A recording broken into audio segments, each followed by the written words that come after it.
How's it going, everybody? Brian Alvarez and Dave Meltzer here, Wrestling Observer Radio. It is February 23rd, 2016, figure4online.com/wrestlingobserver.com. The first post-Fastlane Raw is over, and we do have 4 matches now announced for WrestleMania, one of which we were not expecting yesterday. I don't think anybody was expecting it, maybe ever.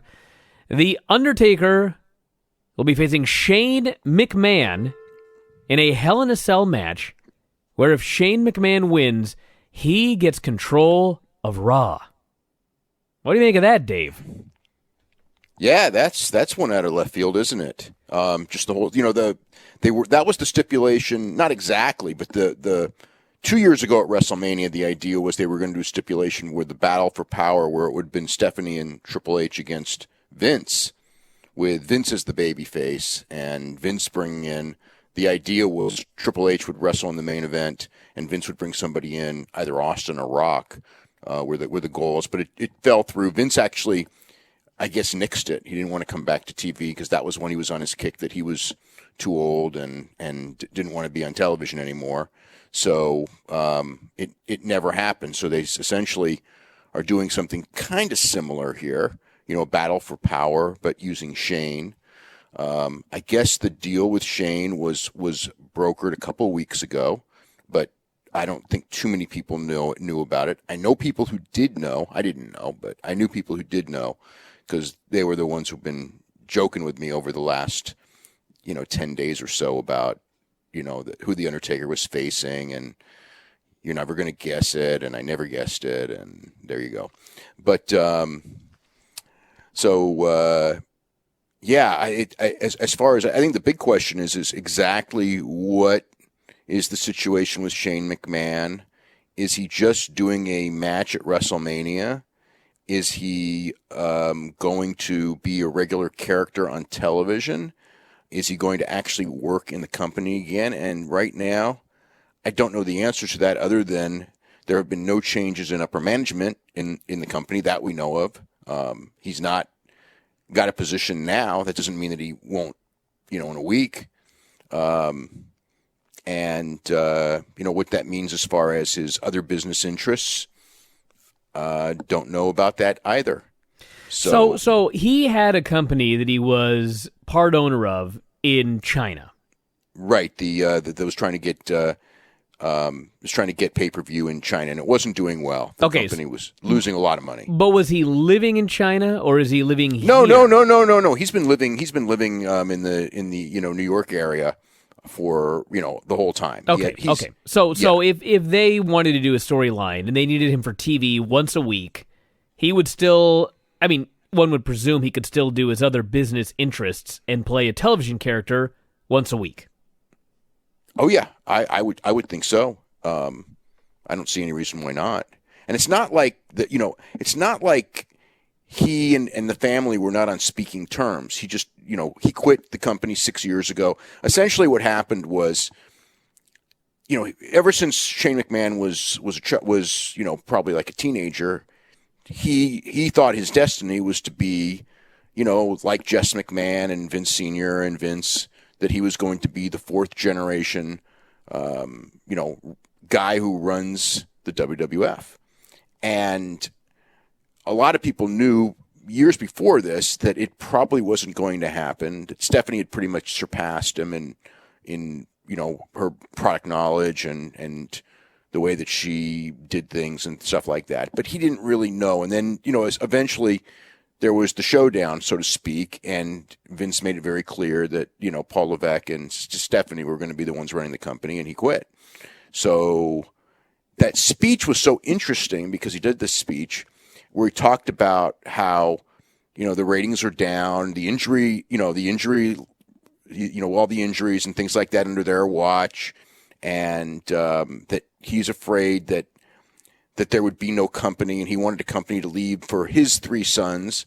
Interesting noting that, he's got 3 sons, whereas Stephanie and Paul only have daughters, with the idea that I guess, a guy should be running the company, which is really weird to say in this day and age when you've got a company where Stephanie and Michelle Wilson are two of the most powerful people in the company, to kind of go in that tact where, well, it's got to be, I have sons as opposed to, he didn't say opposed to their daughters, but that was certainly the insinuation. It was just interesting. A lot of the verbiage was very interesting that they used. And there is some life imitating art, well, actually a significant amount of life imitating art, exactly where it begins and ends. I don't really know, but it's more than you think. But again, I don't know where, Shane stands. Are you telling me there's a lockbox? That I don't know, and I doubt that there's anything to that. I think that's, but there is a situation where a lot of people are, they see a power struggle coming if he's back in the company. And they see it already happening, and what that means, I don't know. Now, as far as the finish and who ends up in charge and where the storyline goes, that's a really interesting situation. The whole idea. What's funny is when they first started talking about Shane taking over Raw, the first thing I thought was, oh my God, they're doing another brand extension. I don't think that they could in the sense of do the Raw SmackDown thing, but they don't have the depth to be doing a brand extension like they did before. Well, I figured they'd bring up a bunch of people from NXT and that's away true. They go. That's true. They actually could do that. They actually could. Because they have, but they'll, the problem is this. It's not that they don't have the talent, but they marginalize the talent so quickly. Well, it's not even that, but in theory, if you knew what you were doing, a brand extension would be great. But they never did it great. They didn't do. Yeah, no, they never made it work. So no. It sounds like a great idea on paper. Oh my God, you could bring up NXT people. You'd have SmackDown with the NXT guys. It'd be a wrestling show. You'd have Raw. Blah blah blah. It'll never be like that. We've seen them try it for years. They never did it right. They didn't do it They didn't do it in 2001 at all, right? Then they tried it again in 2002, and they didn't. It took them about 2 weeks before they botched that one. They just don't really know how to do it right. They don't have they don't have the long-term vision to make it work, and they always react short-term. It's one of the reasons why the WCW thing. Vince pulled the plug on it after one night because of a crowd reaction. Which is really funny when you think about it here in 2016. Yeah, there's a lot of weird stuff going on. With the other thing too is just the end of the show. Think about that. Did you expect anything different? I'm not talking about the crowd reaction. I'm talking about what they did at the end of the show. Hunter destroying him in a fair fight. Did you expect anything different? Yeah, I didn't expect that. I was kind of tipped off into something as far as you're gonna. It was essentially you're going to see something really interesting at the end of the show is all I was told, and I realized what it is. And I wasn't surprised one bit. Yeah, no, but it's not one bit was I surprised by what they did with Hunter coming out and totally destroying the guy one-on-one and just leaving him laying. That didn't surprise me at all. Did you also notice who was not in the first segment? Yeah, Hunter wasn't there. Yep, there's a lot going on. Oh God, people are going to be going crazy, aren't they, from this? But he wasn't on the first segment. He was there only for the last segment. He beat the hell out of Roman Reigns. He did babyface poses. Quite interesting. Well, let's talk about Raw then. We'll talk about the whole segment. Yeah, there may be a lot going on as far as the babyface of the crowd as well. Although, my God, the people treated Shane like he was God coming back. If they only... You want to hear a funny story? If they only knew about his booking ideas. Let me tell you a funny story. And the reason I think about this though, for everyone to think about this, okay? It's like for everyone who is critical of Stephanie and Paul Levesque and the booking and all of that stuff that has happened. Think about that. Almost everyone who was around, who was around for the ideas of both, universally, with no exceptions. Let me say this: almost everybody that I know that was around personally liked Shane more than Stephanie. Okay, just on a personal level, I've heard that from many people. But when it came to ideas, when it comes to wrestling, and I know that because whatever reason, people people really like Shane, and I can see why he's a likable character. But when it came to like wrestling angles and things like that, it was like Stephanie and Paul are like so far ahead of him that it's not even funny. Again, I've never had long discussions with any of them. I mean, when it comes to that stuff, I've heard obviously Paul Levesque talk for long periods of time about stuff, and Stephanie not as much, and Shane basically not at all. And then Paul Levesque's a very smart guy. There's not a doubt in my mind about that. That's just the reaction I've gotten from people that have been around all of them. But yeah, he's the conquering hero. And again, as a babyface character and all that, for this angle, that's interesting. But here's the other thing. That's just, now you got Undertaker in this situation. That makes no sense at all for Undertaker to be in the heel position. It makes sense here's why it makes sense.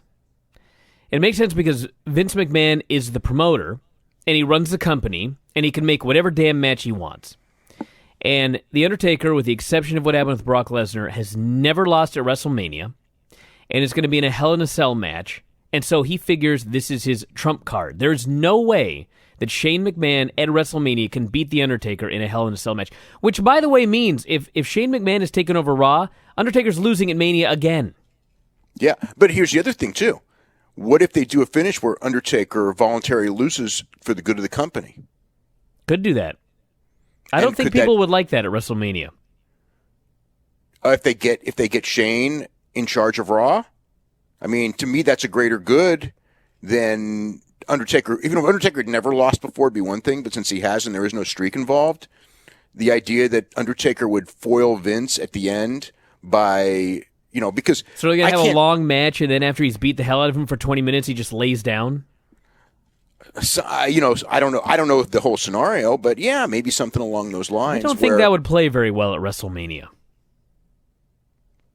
There's a lot of things that. Well, who knows? Who knows how it'll play? Depends on how they tell the story. If the idea is because I don't see there's any way possible that Shane McMahon is allowed to beat Undertaker in a fair fight. So if Undertaker is to lose and Shane is back as a character like this, they're going to go all the way with it. Undertaker's going to have to either let him win or there's going to have to be some outside interference. And if there's outside interference and Shane wins in a heel manner, then that kind of undoes what they're setting out to do, for him to be the counter to them, unless they're going to become making them the big baby faces and Shane the big heel. And I don't think that dynamic works. It's intriguing. There's a lot of different ways. I really like I like the idea because it's clearly something that's going to draw a lot of interest to wrestling for the next couple of weeks and perhaps even longer. Then again, when Vince came back, what was it, like by the third week, it was kind of like back to normal. After you had those really big weeks, like, wow, Vince is back and now everything is changing. And I'm sure we're going to get I would suspect that the rating for tonight's show is pretty big. But, does it sustain? I don't know. It's the WrestleMania was looking bad. And now at least there's a lot of, as far as like matches go, it's still not that great. But as far as intrigue in this match, it's interesting. So now here's another story. What happens when Undertaker and Shane for the battle for the power in the company goes on in the middle of the show and Triple H and Roman end the show? That could be very interesting. Well, let me tell you a story. So, we do this mailbag. I always have these people that get fixated on something. There's a guy who will always ask questions about this. Another guy will always ask questions about that. Every month or so, somebody's got to ask about what the hell's going on with Shane McMahon. When's Shane coming back? I never understood why people cared so much. And we got 2 in a row the other day. And somebody sent me a text message on Thursday that says, I'm not sure if the award will be given to him, but this entire thing will end up with the return of Shane McMahon. And I brought this up on Observer Live Sunday, and for 2 straight days, that's all people have been calling about is Shane McMahon. And so when he came out on this show, I could not even believe my eyes that he was back. It's all we've been talking about for 2 days on Wrestling Observer Live was the return of Shane McMahon. And now here he is. And the place goes crazy for the guy. Yeah, they went nuts for him. They went crazy for him. Yeah. And I still don't really know why. I really don't have any idea. But it's like anyone who's been gone for years and years who was a key character in what people remember as their nostalgic period for wrestling. People are going to go nuts if they was see he them for that the first key time. a character? Yeah, he was. I just remember things like him beating up Undertaker and beating up Kurt Angle, and it just driving me nuts. Yeah, but okay, that's because you were at a different age than those people. If it's like your childhood, it's it's like I'm saying, like people are you're gonna be surprised. People are gonna in years are gonna go back and they're gonna talk about the great Michael Cole. No, they're not. No, they're they not. are. They look at Ed Whalen. Listen, Shane McMahon jumped off he jumped off the Titantron, okay? He got suplexed on his head by Kurt Angle and landed on his face. He fell in glass. Okay, that's all stuff that when you're a little kid, I'm sure you remember. Nobody is going to look back and say that Michael Cole was a great announcer. He's going to be the only announcer they know. He's going to be the prototype. Now they'll remember Mauro Ranallo now. You may be right about that. Nobody ever talks about announcers because the announcers don't even have a job anymore. They're just voices that drone on. Not like back in the day when he was your friend. Yeah, but you're still going to have a situation where people who grow up with a certain thing, they get nostalgic for it. Like I said, there have been some like absolutely horrible announcers that people in the cities that they grew up in. David Crockett? I'm on that kick right now. The only way. David Crockett, not so much because I think everybody kind of knew that but Tony Schiavone, although Tony was good. Don't get me wrong, but Tony was good until he was terrible. Yeah, Tony was good until he. And it wasn't even really his fault there at the end. What the hell was he supposed to do? No, anytime you're an announcer, very few announcers can survive products that bad. In fact, I don't know that any announcer could survive a product that bad and maintain it. I don't think, I don't see how you could, because the problem is you got to sell it. And when you sell it, you have to like tell people it's good. And when it's so bad and you're telling people it's good, it's like freaking death, So nobody. But still, my point stands. The old announcers back in the day, they would welcome you to the show. They would introduce the things. They were your friends. They were your buddies. You look forward to seeing them on the show. They said, we hope to see you next week. Have a great week, et cetera, et cetera. We don't get any of that nowadays. Yeah, you may be right about Michael Cole, but as a general rule, there's still going to be guys who, like, we know, like, suck. And a lot of people will say suck that people in 15 years are going to say are great, because I've lived through that. I think now with the WWE, well, who knows? Let's talk about Raw. The show opens up with clips of Brock Lesnar killing Dean Ambrose. Dean Ambrose showed up in the parking garage. Brock Lesnar rushes in, beats the shit out of him, leaves him laying, and walks off. It looked like an attack on, I think of the most dated reference I can, the old Mutual of Omaha Wild Kingdom television show. Some cheetah ran out and mauled some dude. That's exactly what happened here from a long, wide angle. It was out of control, and it was awesome. It was. I thought it was a takeoff on the Dusty Rhodes Ole Anderson angle, especially with the fact that it was Lesnar, and Heyman has so much input into what Lesnar does, and Heyman's going to know that angle like he's going to know that one perfect because that was such a big angle in his childhood. Well, whoever came up with it, good work. It was great. Yeah, and then his coming in, when he came back, it wasn't. I actually thought Dusty did it better, and this is, but the way it was done, because they took him to the hospital, that's a different thing. Because with Dusty, he was, what happened was that he got beat up in the parking lot, and they had, of course. You never saw it because it would make no sense if you saw it, right? In those days, if you saw it, why would there be a camera there, right? Yes. So the only thing you saw is the thing where he came back into the building. It was in either the Omni or the City Auditorium in Atlanta, and he comes in. His clothes are all torn up. He's got dirt all over him. He's a mess. He's all bloodied. Nobody knows what happened, and then it's explained later what happened. In the promos and everything. But the coming back into the building all beat up was actually a pretty major memory of mine, because it was such an incredible angle that did so much business for several months afterwards. And presumably it was done much better than this one. Yes, because when he came back, I was thinking, I know this angle. I know exactly where they got it from, and it's that it's two. He's driving the ambulance back. It's very WWE like, which is like kind of cute and everything, but it's not going to resonate because it's not. I don't know that it too could fake. resonate. It's too cartoony. Exactly. Yeah, it was too cartoony. He got a neck brace on, and then he drove the ambulance back with the siren on. This is against the law. Yeah. You know what else? You know another thing about that is because it came this back and it was very cartoony. It like lost the effect of the first part of it in the sense that when the first thing, and it's a Brock Lesnar angle, and the one thing about Brock is that because he's Brock. And Brock's got that aura of being different from everybody else. His stuff can actually get over at a level that other people's stuff really isn't going to get over if you let it. But in this case, like the original thing that they showed was pretty good. But when all was said and done, I mean, I'm not saying that it sucks or anything, but it was it was like just another angle. And I mean, as far as on the show goes. Obviously, Shane was by far the biggest thing, and Hunter and Roman was the second biggest thing. So it was only third, and third, kind of gets. I'm not going to say it's forgotten, but it's third. It wasn't as effective as it could have been. All you need to know about that angle is that it was ineffective enough that Dean Ambrose, who everybody really does love, by the time this was done and Brock gave him an F5 on the floor, everybody was chanting one more time. They sure were, and there you go. But a lot of I mean, let's face it, the most popular of all those guys is Brock. I mean, Dean's really popular, but even like last night, it was very clear that Brock was the most popular, and obviously Roman was the third most popular out of three. So, and then tonight was tonight as far as that went, because that's a key part of the show. That was really a disaster as far as the Brock Lesnar thing, and I mean the Roman Reigns reaction. I mean, it was like.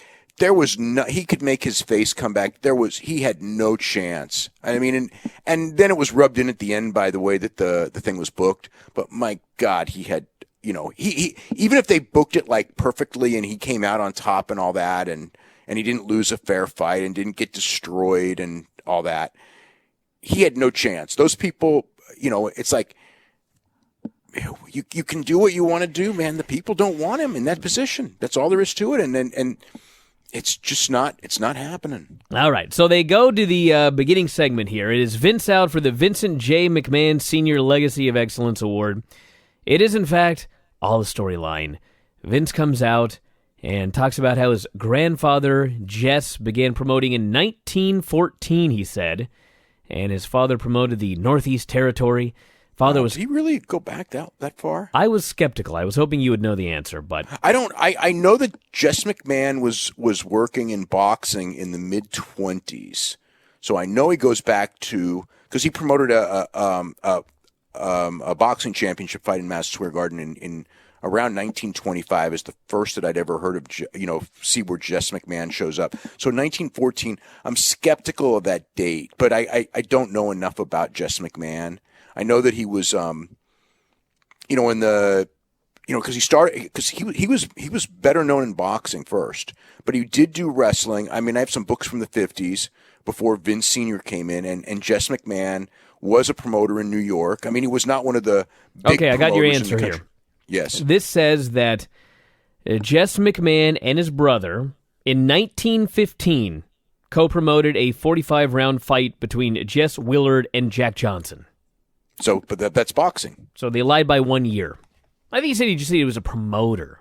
No, but if he promoted a championship fight in 1915, then he very well, I doubt he's promoting a championship fight in his first fight. So he probably was promoting in 1914 then. All right, so he announces that the winner of this award, someone with great business acumen and a kind-hearted soul, was Stephanie McMahon. And she comes out. Vince says, no one deserves this more than you. Born into the business, exemplify the attributes of my dad. He's almost in tears. She's in tears. People are booing like crazy. She says, I didn't expect to win, but I did have this binder just in case. And she's got a big binder. She's about to acknowledge Triple H when... Well, she wrote her speech even though she didn't expect to win. That's right. Out comes Shane McMahon. And everybody goes nuts. Holy shit chants. This is awesome chants. He's weeping at the reaction. Chanting Shane O'Mac. Vince wants a hug and a handshake, and Shane blows him off twice. And Shane says, "This award is the straw that broke the camel's back. It's why I'm back." He said, So he knew. He knew. He did indicate that he'd known for a few days. That's what he indicated. Maybe he's the one that sent that text last Thursday to the show. So Shane says, "No, you got to man up. And let's talk about this here in the ring," because Vince wants to go to the back. And Steph says, "This is her moment." Shane says, "You haven't earned it." Steph says, "You haven't been here for the past 7 years. It's easy to sit at home," she says, "and say what you do for business. My husband and I have successfully been running a successful business, whether these people like it or not." And Shane says, "She doesn't know, Vince, does she?" Shane says, "You and your husband have been running this company into the ground." He mentions the stock being down, the ratings being down, the talent injuries under their watch, all down into the ground, he says. And Steph says, "You're saying this in front of a packed house. You're nothing but a quitter. Get the hell out of my ring." So Shane explains that several years ago, Vince messed up big time, and he was there to save the day, and they cut a deal. And he left for a while, he'd done his thing, and he'd been given the opportunity to come back whenever he wanted and take his place back in line. And Steph says, "Vince, is this true?" And Vince waffles, and she's going back and forth and demanding to know. And finally Vince says, "Well, there is some truth to it." And Shane says, "It's all true." And Stephanie ends up storming out of the ring, telling him that she'll never forgive him for this. Vince gets in his face and says, "Name your price. Let's end this thing right now." And Shane says, "It's not about money. I've got the boys at home. I want this business to last forever. Your grandfather, your dad, I'm 4th generation. I want the 5th generation to be able to enjoy this business." And Vince finally says, "Listen, I will give you what you want, but you have to accept one match. You have to win the match. And if you do, you will get your wish." He never Vince because I watched that twice. Vince botched that whole explanation because he never really explained. It's like you have to have this match, but it was like, because people were even asking me afterwards, and I watched it again, and it's like, yeah, he didn't explain that. Okay, basically you got a match where if you win, if I win, I get like whatever it is, I get the keys to your safe deposit box. He gets the box back, he said. He gets whatever the incriminating stuff is, he gets it back and it's dead forever. Or if Shane wins, Shane gets Raw. So that is the stipulations. So Shane accepted the match, and then Vince got in his face and said, "This'll give me a chance to kick your fucking face in," or something. I don't know what he said, but he definitely said fucking, because I saw the YouTube video, and they bleeped it, and the crowd gasped, and Shane says, God, can you imagine all those guys that got fired for, well, Brad Maddox is the only one who really got fired for language, but the Godfather got suspended for, years ago for telling the fans to stick it, not even, and it wasn't even on television. Well, you know what? He got in the Hall of Fame, so I guess Vince rewarded him by telling Shane he's going to kick his fucking ass. Yeah. So, anyway, he announced the opponent would be The Undertaker. Hell in a Cell. Everybody chanted holy shit, and it was one hell of a segment. I will say that. Absolutely. It was incredible. One hell of a segment. And yes, what Shane said turned around a scary-looking WrestleMania. Yes, it did. Shane said, "I remember those beatings vividly, and all they did was make me stronger," indicating that when he was a boy, Vince kicked the fuck out of him, as Vince said, all the time. How about that? I don't know about that, but... that's what he said. No, I know. They've hinted at that before. Yeah. New Day versus Kalisto and Sin Cara and Adrian Neville. Really, the show at this point... Vince had to follow that. No, but I mean, at this point, it was like... There was like... I spent the rest of the show like kind of... It's like, God, none of this is going to matter at this... You know what I mean? It's like everything just felt so secondary. But anyway, yeah. I mean... Yeah, they had a match. This match had a really good finish. Great finish. So they do this deal at the end. Big E decides to do a running dive, and he goes through the ropes and splats so hard on the mats outside. This guy is going to kill himself, or he's going to end up in really, really bad shape. He needs to stop this immediately. Neville hits a 450 off the apron onto him. Kalisto springs off Neville's back into a 450 on the floor. And then Kofi turned around Sin Cara's mask so he couldn't see, hit the Trouble in Paradise kick, and pinned him. It was fun. Yeah, I liked it. We had JoJo with Roman. Let me just say something. I've rarely seen someone as bad at their job as JoJo. I was very upset at the pay-per-view yesterday when I saw JoJo.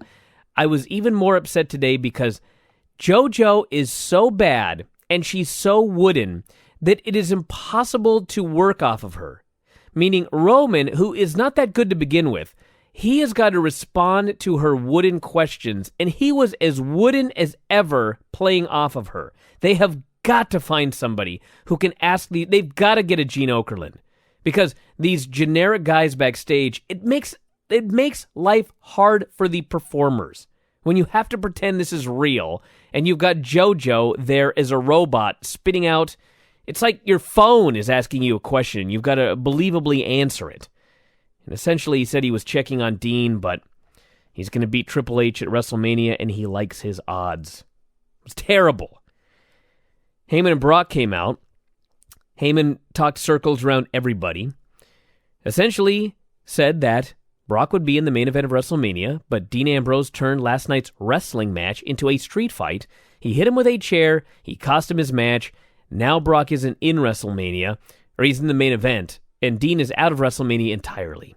And he's doing this great promo. An ambulance arrives. As noted, it is Dean Ambrose in a neck brace driving the thing. Drags himself to the ring, and Brock just steps on him and walks to the back. And so Dean starts screaming at him. He tells him to kiss his ass as he's indestructible. He wants Brock at WrestleMania. And Brock proceeds to go down, give him an F5. Everybody chants one more time. And then Paul says, "My client accepts your challenge." It is a no-holds-barred street fight at WrestleMania. All right, we had some technical difficulties. We got Dave on the phone. We are back. And Dave, any thoughts on the ambulance? I guess we already talked about that, so we'll move on to the Ascension versus the Dudleys. Bubba did a promo before the match, said they're not... Ascension were against the Usos. Yes, but before the match, yes, you're right. Bubba came out before the match, said they are not a nostalgia act. They're the most decorated act in WWE history. Legacy will not be defined by furniture. And he says they're not a one-trick pony like Rikishi was. Instead of buying thongs, he should have been teaching them about respect. And I wonder if that means that Rikishi's coming back for something. Could be.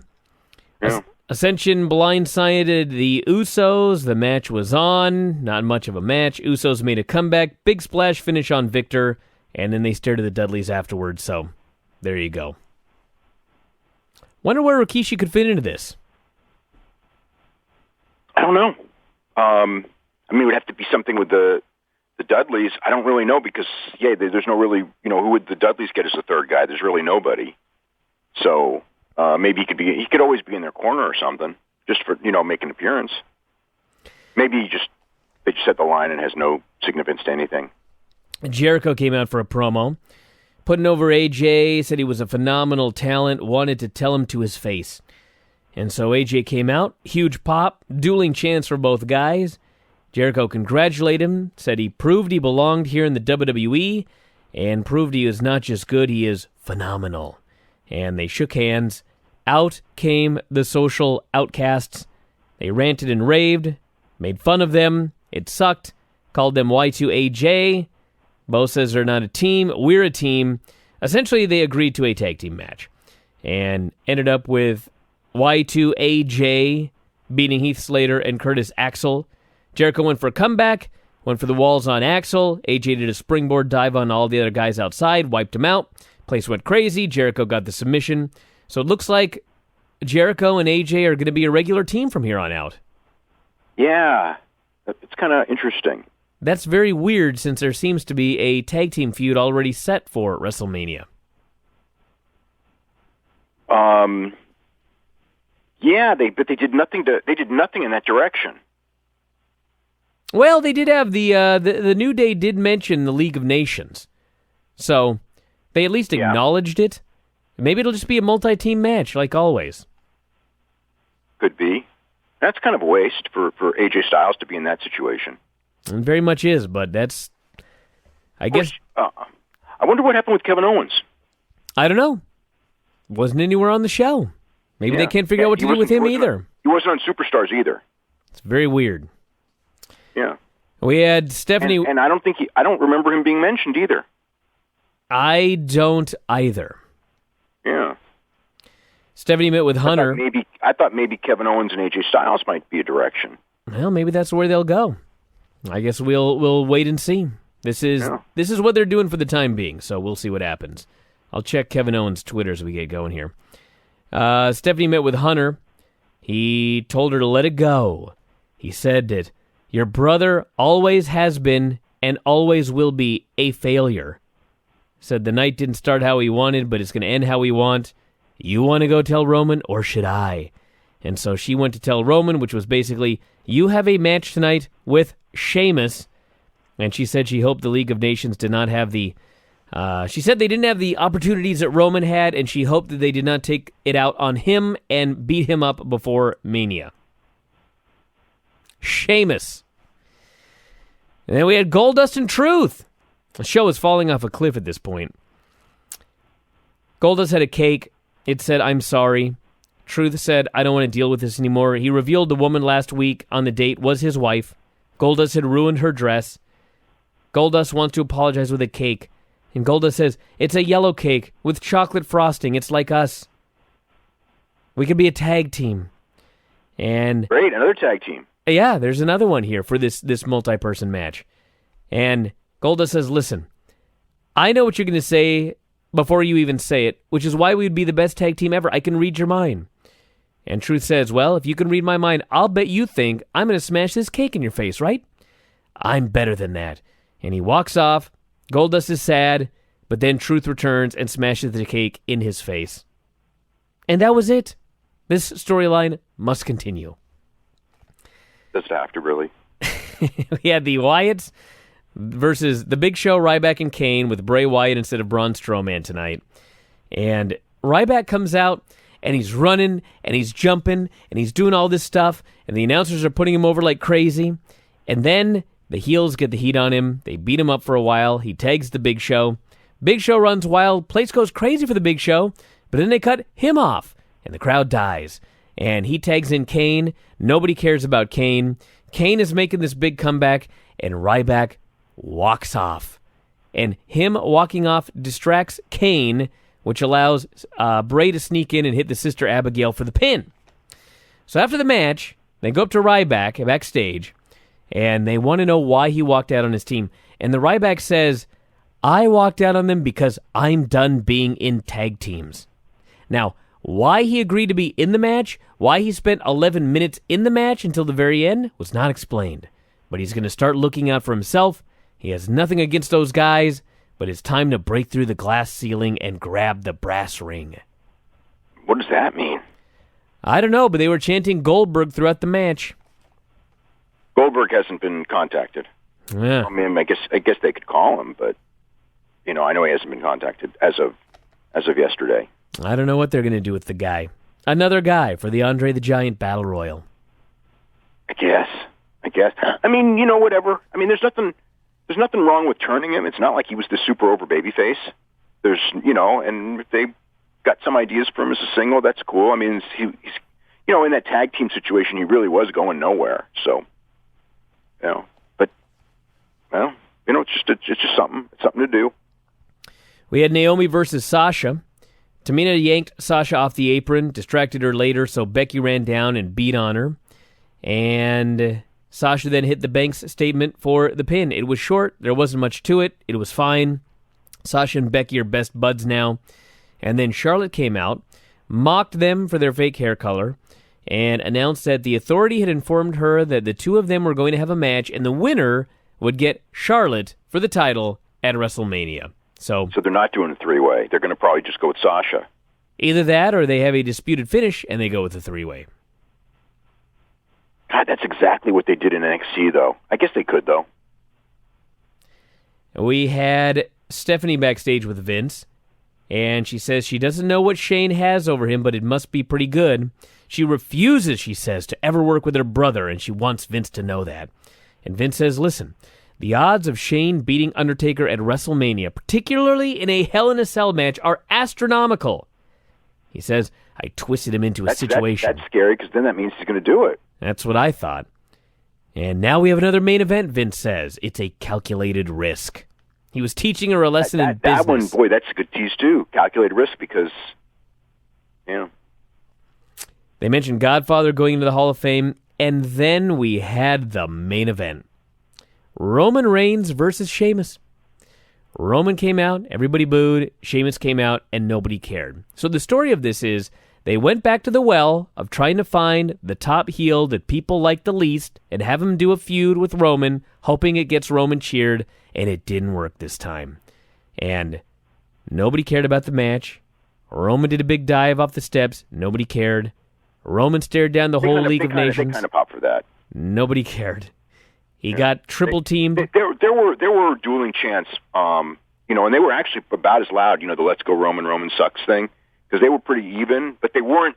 It was like what they would do in a Cena match, but 1/4 of it on each side. So it was like it's more, it's more, and it was like again like the kids and girls versus the guys, but the guys weren't that loud, and the kids and girls were even less loud. So it was kind of like this weak heatless version of a John Cena reaction from years ago. So Great. It was sad. We're going into WrestleMania, and even if they really hated him, like to where it was vociferous or something, it'd be one thing. But it's really more that he's like in that bad state of limbo. They're over it. They don't care anymore. He's in that Lex Luger state, and that's a bad state to be. Where you're just kind of there, and they don't really like you that much. Certainly not enough to be a main eventer, and they don't hate you enough to where they're passionate. You're just kind of there, and they just kind of don't. They really don't like you, and they don't want you in the position. They're kind of taking it out on you, and. But it's been 13 it's months, screwed. And I think that they're over it now, and so they just don't care about the guy. No, it's a mess. It's a mess. It doesn't matter. WrestleMania is going to do great either way, but after a year of trying to get something done, it's clear that this did not work, and whatever the reason is, it just did not work. We're at that state. Quite frankly, they should have been able to recognize that. I think that period where Vince came in maybe fooled everyone, that they finally turned the corner, but it was really only a couple-week thing, because then it was, once the Rumble came, they were back to normal, and he's just not the guy. That's all there is to it. I've never seen them, there have been guys that they've pushed that were probably not the right guy at certain points in time that didn't draw well, but those guys were at least, the fans took to them as main eventers. They didn't really pay to see them that much. They may not have loved them like they loved the ones who were really over, but it was never. Can you come up with anyone who's been at this kind of with this kind of a push that has this level of indifference? Because Cena would get booed a lot, but it was never an indifference, and he was always really over and sold a lot of merchandise, and he was the most popular. He was the biggest star in the company.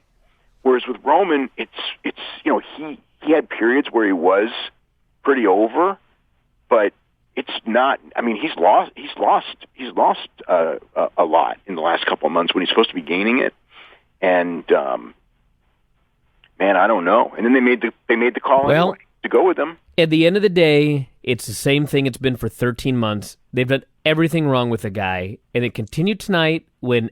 During a match, but even when they do it right, it wasn't. They've had periods where they've done wrong, and they've had periods where they've done right. But what did they do right, except for the Superman? Except for the Superman punch on Vince, he never caught on the way that they expected since the Shield broke up. Except for the Superman punch, a little bit after. There was a period after the Shield broke up where he was still pretty strong.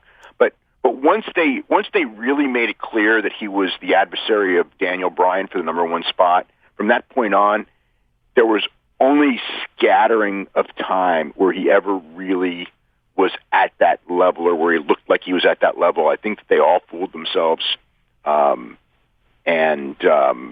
They just decided because he looks, it's the speech I gave last night, they He looks a certain way. Okay. He's a good athlete. He's a really good athlete, and therefore, if we book him the right way, it should work. But you never know. You never know what's going to work. Okay, hold on. Aside from the Superman punch, how have they booked him right? He feuded with the Big Show. He had horrible matches. He's put in positions where, my God, even the three-way. He was booked. I mean, they've done some bad decisions and stuff, but he was booked to always come out on top in everything. He was. His one-day title reign. First he beat everybody. Then when that didn't work, then they did the thing where they started beating him, thinking it would get him sympathy. That didn't work. They've tried like every different thing under the sun. They tried to book him like Cena. They tried to book him like Daniel Bryan. They tried everything they could, and the reality is that we've had whatever it's been, almost close to 2 years of this push, and even longer because let's face it, from the day he was on the main roster, he was their guy. From day one, he was the heir apparent to John Cena.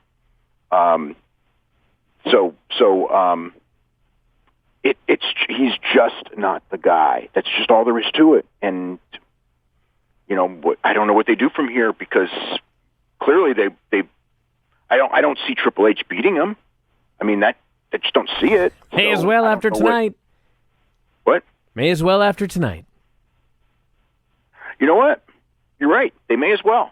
That's the reality. Have Triple H beat Roman Reigns. Have Shane McMahon beat The Undertaker, and then we've got the only guys you got. Okay, so you got Dean maybe, and I'm not. Dean won't get booed. So you got Dean Ambrose. You got Brock, who doesn't work enough dates, and you're going to eventually have John Cena back, which is like, that's like the going back in time thing in the sense that. Yeah, he's a big enough star and everything like that to be the top babyface, but we've seen it for so long, and it really is time for somebody else. So it's tough. It's a tough situation. I mean, Dean's, I guess, the best choice of the three because he's going to work full time and he's going to be around for a long time. But well, anyway, he's not their kind of guy. Anyway, he's the number one guy. we've this is 13 months now. He comes out, nobody gives a shit, and then Triple H comes down to the ring, and he beats the living hell. One-on-one, beats the hell out of Roman Reigns. He brawls with him. Everybody's going crazy. Everything that Triple H does, they cheer. Everything that Roman Reigns does, they boo. He throws him into the table multiple times. Roman comes up. He's bleeding everywhere. People cheer even louder. Hunter lays him out and finally goes and gives him a pedigree on the ring steps, and everybody's going nuts. Hunter goes and grabs his belt, and then he stands on the steps, and he raises his arms over the head to a thunderous babyface reaction as Roman Reigns is lying in a bloody and everything. I mean, he was broken going for that. He was going for the face reaction. Well, great. Yeah. So there you go. That's your WrestleMania main event, everybody. Dude, this ain't the first time, and it won't be the last time that the WrestleMania main event is the match that people just don't care about. Miz in the main event? We've seen this before. Yeah, but when Miz was in the main event, that was The Rock, and that was people absolutely cared about that. I mean, they cared about The Rock. What? They cared about The Rock. I don't think they cared about the Miz. I mean, that one was one of the biggest WrestleManias of all time up to that point in time. I mean, not the biggest, but it was one of the biggest. The next year was the biggest. So that was not a failure. I mean, the Miz just happened to be the guy. I mean, it wasn't and. Miz was kind of over at the time anyway, not like WrestleMania main event over, but he was just the guy to be involved in the scenario with John Cena and The Rock. That's all. So that main event wasn't a failure at all. But you had Triple H and Randy Orton following the Undertaker match that one year, which didn't get a big reaction after all those angles. But that WrestleMania did pretty decent business. Obviously the one with Jericho after the Hogan, but a lot of that was just because the Hogan Rock thing was so gigantic. I don't think there was so much. I mean, the Triple H Jericho build was hideous for that match. Yeah, it was terrible. It was a terrible build. But I think that a lot of that was really that the main event was so clearly Triple H and The Rock, and with Triple H and Orton. That one, the match wasn't that good, so that hurt it as well. Yeah, there's a common denominator here in these matches, isn't there? Alrighty, let's talk about these Bellator numbers. Kimbo and Dada 5000 setting the record. Yep. How about that? Well, we knew that there was a good chance it was going to set the record. I think it did a little bit better than people expected. I mean, it beat the old record by 24%. That's a pretty big jump. It was the third biggest in just under 5 years. It was the third biggest cable number. It was behind the Conor McGregor and Dennis Seaver fight from Boston last year, and the T.J. Dillashaw and Dominic Cruz fight on UFC. But, let's face it, the idea that a Bellator number could come close to a UFC number, a UFC record number, I mean, it beat every other UFC. That's phenomenal, because it's like, that's equivalent, and it really is. It's equivalent to TNA coming up with some idea, putting it on television, and doing a number that beat every Raw except for the Raw, the day after Mania, or the Raw the day after the Royal Rumble, or something like that. I mean, that is really what what this is like. It's really an amazing thing, and it's whether it's a combination of Ken Hoyce and Kimbo, and maybe Kimbo the most of the three. But the fact is, if it was all Kimbo and nothing else, the audience would have fallen for Hoyce and Ken. And I mean, people will go, well, the Kimbo number was higher, which by 100,000. It was 2.4 million, then it was 2.3 million. But it was also a longer match, so it had more time to build because the Ken and Hoyce match only went 2 minutes. And also the Ken and Hoyce match is on, that's on clear, around midnight, which is a little tougher. It's not, I mean, if you have the right thing and you don't have a strong semi, your main event's going to, be the peak on a lot of Friday shows. But some Fridays it won't be just because people get tired. But the point is, it was both matches. It was not, if it was only the Ken Hoyce match, the Kimbo number wouldn't have been so big. So it's both matches. The combination was a huge success.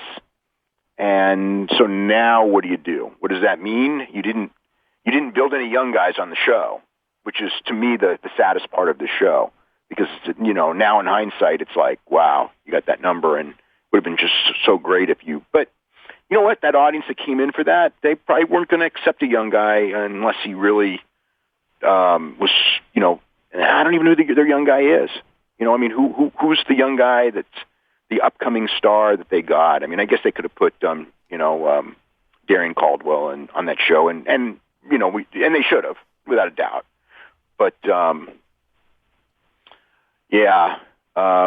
means we're going to get more of the thing. When people talk about like this is going to run out, I mean, that this direction's a bad direction, and there's a part of me that does believe historically that if you keep doing this, it is going to run out.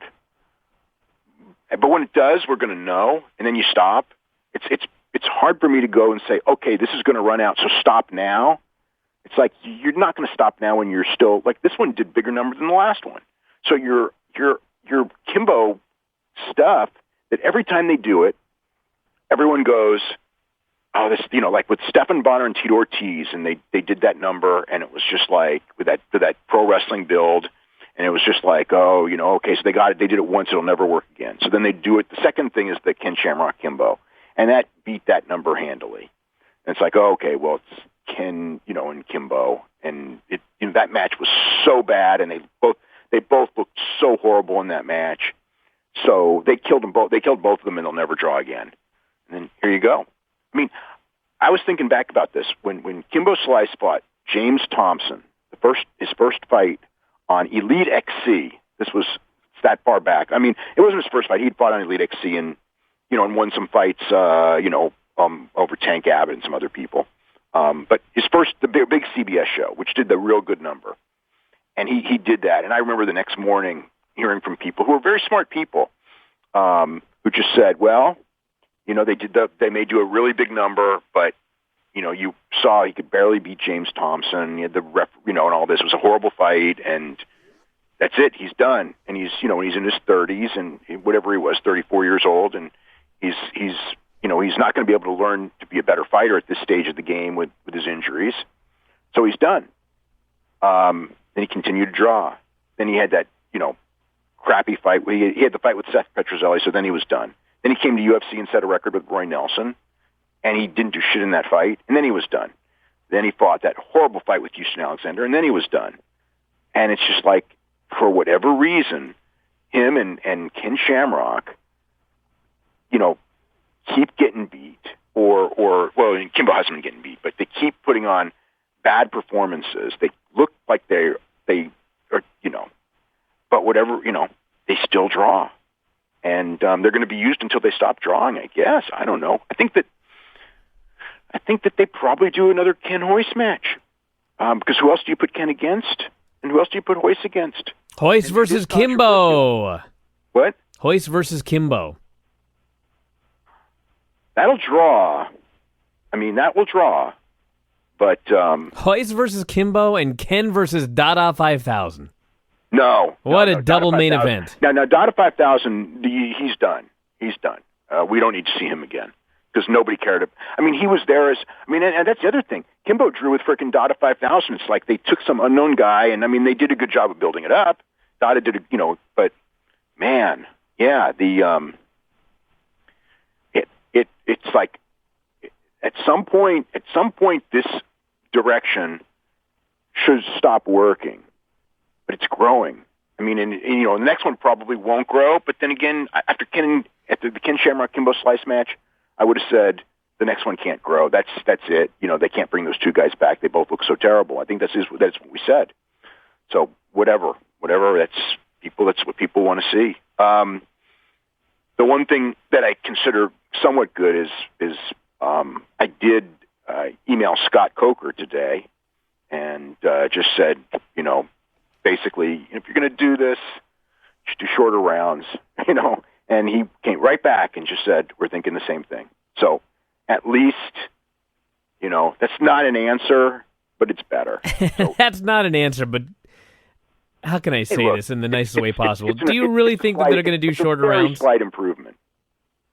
But do you think they're going to do that for real? You're emailing a promoter. No, I mean, I don't know that they will, but I know that they're not closed-minded towards it. We're just going nah, no. It was just like, yeah, I was thinking the same thing too. So we'll see. I mean, we'll know the next time if they do it or if they don't. But I mean, with Hoyce and Ken, it wasn't really, it wasn't like that the length of the rounds played any part in that because we don't really even know what was going to happen in that fight. I mean, I think it probably would have, at least with Ken, in the sense that if I think Ken was going to get tired really quick, and Hoyce, who knows? I got no read on Hoyce because he did nothing, and then then he did the low blow, and then the fight was over. But with Ken, it's probably better for sure. But goddamn, we know with Kimbo that that guy was tired in 2 minutes in the first round, and he's got bad knees, so I don't know how much cardio he can do. So in his condition. The shorter rounds are definitely would be a big help. I mean, it's still going to be tough to find people that don't kill him, but hopefully they can find another grudge match with somebody. And maybe Hoyce is that guy. Verdum and Stipe. Well, the problem. Okay, so with Hoyce, though, I think that the problem with Hoyce is that how do you book that because of the weight class difference? Because with Ken and Hoyce, you at least got Hoyce up past. As long as Hoyce got to 186, and he ended up at 191, so that wasn't even a bad deal. They were in the same weight class. But if Hoyce would have to get to 206, or Kimbo would have to get to 205, and Hoyce would have to get to 186, which Hoyce can do, I don't see Kimbo getting to 205. So if you really want to do Kimbo and Hoyce, well, it is a money match. That's going to be a tough one to get through. Because of the weight classes. That's going to be a real tough one to get through commissions, especially now where I think that because of Dada, that you're not going to have these commissions just go, hey, you know what, we'll just let them do this freak show thing and we'll look the other way because everyone knows what happened, so they're going to, if anything, be stricter because nobody wants the tragedy on their watch. All right, Verdum and Stipe. Yeah, it's not official, but it's been rumored for a couple weeks now. And Sheerdog actually wrote it today. But, I mean, it's been written before. It was written in Brazil more than a week ago. So it's and that's the thing that I've heard. I mean, I was essentially all but told it that it's happening. So that's going to be, most likely May 14th in Brazil. And, I mean, it's not I don't see it as a big pay-per-view match at all. I mean, Stipe just, I don't, but can he beat Verdum? Stipe can beat Verdum. I think he's younger. He's probably a better boxer. He can probably stop the takedowns because he's a good enough wrestler to stop Verdum's takedowns. So it could be an interesting fight. I mean, Verdum's looked, he's looked good in some of his recent fights. And as far as the fight with Kane, I mean, it was a weird fight, but I thought he looked pretty damn good. He's a great fighter. So it's a competitive, interesting heavyweight fight. I mean, obviously, Stipe in his last fight looked phenomenal. So, that's good. All right, let's do a couple of quick questions here. We'll do more on Wednesday. This person wants to know, why did Hoist Gracie never do any pro wrestling? Never had any interest in it. I'm sure his father was violently opposed to doing pro wrestling. Yeah, very much. His father hated pro wrestling, and they were all brought up to hate pro wrestling. But Henzo did the thing with Inoki. Although Henzo's not, Henzo's from a different. It's not, Henzo's not his would be a cousin. But as far as the Helio Gracie side of the family, none of them ever did pro wrestling. And Hickson got big money offers to lose to Takada in the 90s and would never consider them. So, and I think with Hoist, it's the same thing. I just don't think that it would be a tough thing when you're grown up and pro wrestling's the enemy to then do pro wrestling. I mean, I guess for money you could, but for Hoist or Hickson, the money is in paying them to lose. And I don't think that you can, especially then when they were in their peak years, I don't think they could make enough money doing what they wanted to do to pay them to lose. I just don't see that. They didn't, nobody had enough money to pay them to lose. They didn't have that much money to pay them to lose. I mean, so it never happened.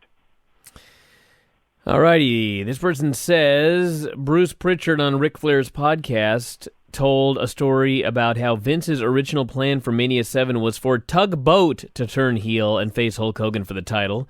So wondering if Dave remembers... WrestleMania 7, the one that's with Slaughter? That doesn't sound right, because Warrior was champion, and then... that doesn't sound right to me. But Tugboat would be the one who beats Warrior, and then Hogan wrestles Tugboat, and then Sarge came in instead. I mean, Bruce is there. Bruce would know. I mean, and there may have been a year. I mean, there certainly was a thing where they linked up Hogan and Tugboat. And when you do that with Hogan, it is to set up a turn. So as far as the idea of that there was going to be a turn in a feud, yeah, I'm sure that was at one point was on the drawing board. The idea of main event of Mania, I never heard it, but like I said, Bruce would have been at the meetings. 7 is weird though.